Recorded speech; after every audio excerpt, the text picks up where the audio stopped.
Aceh Tenggara kembali berduka.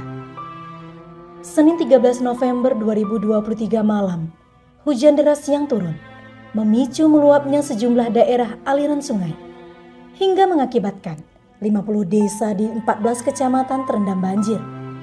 Sejumlah fasilitas umum, rumah, jalan dan jembatan rusak akibat banjir, termasuk lumpuhnya arus lalu lintas jalan nasional Kutacani, Medan. Banjir dan banjir bandang datang bersama dengan potongan kayu gelondongan, batu, dan lumpur. Akibatnya, sebanyak 1.804 kepala keluarga terdampak banjir bandang.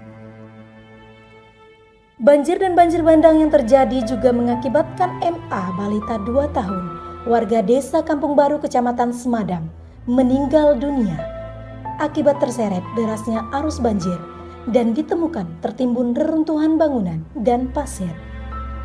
Belum lagi pulih kerusakan dan kedukaan yang dihadapi warga akibat banjir. Senin 20 November 2023 malam yang diharapkan dapat menjadi waktu bagi warga untuk beristirahat dari lelah, justru sirna. Banjir dan banjir bandang kembali datang, menerjang dan memporak-porandakan pemukiman masyarakat.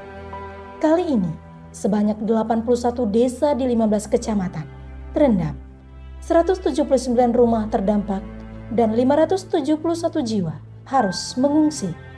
Sebanyak 3 orang dewasa dinyatakan hilang, hanyut terbawa arus banjir ketika berusaha menyelamatkan diri, dan 1 di antaranya meninggal dunia.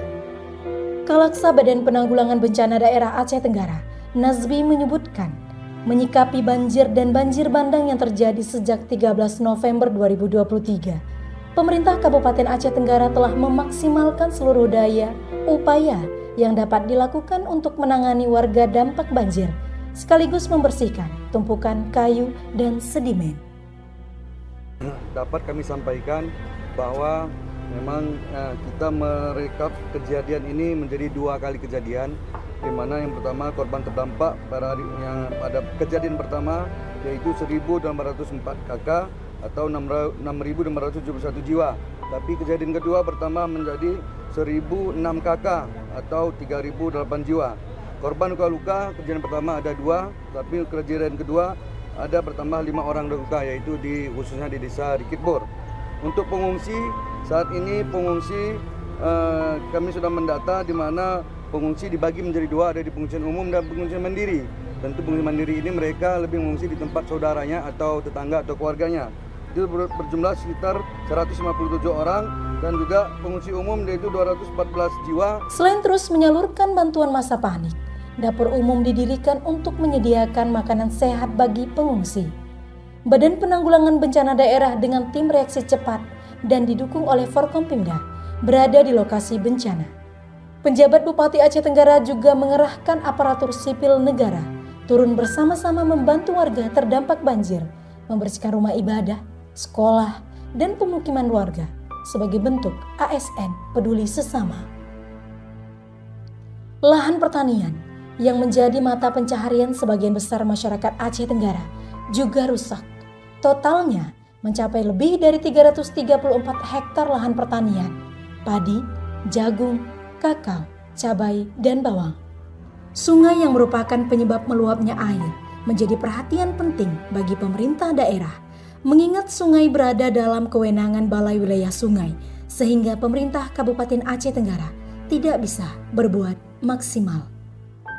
Dengan berbagai kerusakan dan masalah yang dihadapi, Pemkab Aceh Tenggara berharap bantuan dan dukungan dari pemerintah provinsi dan pemerintah pusat agar bersama-sama dalam memberikan solusi penanganan penyebab dan dampak bencana banjir bandang yang sudah sering terjadi di Aceh Tenggara, bahkan hingga menimbulkan korban jiwa. Berat, ini sudah banyak alat berat yang kita turunkan kerjasama dengan BPJN, kita di OPD baik dari BPBD, kemudian dari DLHK, PUPR, kemudian ada dari swasta yang kita sewa. Nah, tentu ini juga masih kurang alat berat, sehingga kita juga sudah minta bantuan kepada baik pemerintah pusat maupun pemerintah provinsi.